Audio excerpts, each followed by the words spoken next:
So pagkatapos nating masermonan, masermonan about the kingdom of God.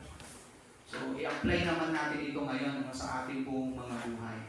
Sa pagsunod natin sa kaharian ng Diyos, darating at darating ang mga pagsubok sa buhay. Ano po?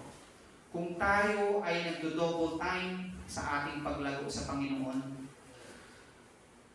ang kaaway natin nagdo-double time din para tayo ay pabagsak nito.